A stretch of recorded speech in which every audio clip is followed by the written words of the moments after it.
ഹഡിൽ ഗ്ലോബലിൽ participate ചെയ്ത സമയത്ത് ഒരുപാട് ആളുകൾ ചോദിച്ചിട്ടുണ്ടായിരുന്നു എങ്ങനെയാണ് പീപ്പിൾ മാനേജ്മെന്റ് ക്യൂ ലൈവിൽ ഇത്ര സ്മൂത്ത് ആയിട്ട് റൺ ചെയ്യാൻ പറ്റുന്നത്, 1000-ലേറെ ടീച്ചേഴ്സ് ഉണ്ടായിട്ടും എങ്ങനെയാണ് ഇവരെല്ലാവരെയും കറക്റ്റ് ആയിട്ട് മാനേജ് ചെയ്യാൻ പറ്റുന്നതെന്ന്.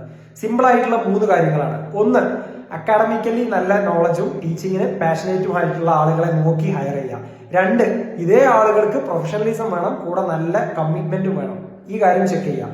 3, ഈ ഹയർ ചെയ്യുന്ന ടീച്ചർക്ക് ടെക്നിക്കലി നല്ല നോളജ് ഉണ്ടാവണം, അല്ലെങ്കിൽ അപ്ഡേറ്റഡ് ആയിരിക്കണം, അല്ലെങ്കിൽ അപ്ഡേറ്റഡ് ആവാനുള്ള ഒരു മൈൻഡ് വേണം. അതിനു വേണ്ടിയിട്ട് ട്രൈ ചെയ്യാൻ തയ്യാറാവണം. അതിനു വേണ്ടിയിട്ടുള്ള കാര്യങ്ങൾ ക്യൂ ലൈവ് പ്രൊവൈഡ് ചെയ്യും.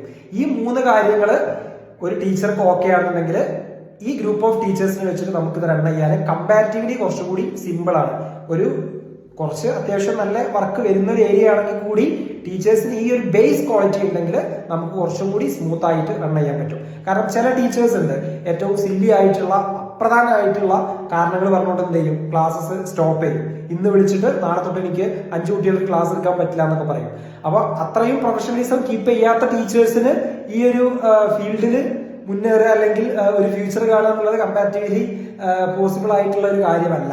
ഓക്കെ, സോ ഇത്തരം ക്വാളിറ്റി ഉള്ള ടീച്ചേഴ്സിനെയാണ് നമ്മൾ ഹയർ ചെയ്യുന്നതെന്നുണ്ടെങ്കിൽ അതിനനുസരിച്ചുള്ള റിസൾട്ട് സ്റ്റുഡൻസിനും ഉണ്ടാവും, നമുക്ക് അത്യാവശ്യം നന്നായിട്ട് റൺ ചെയ്യാൻ പറ്റും.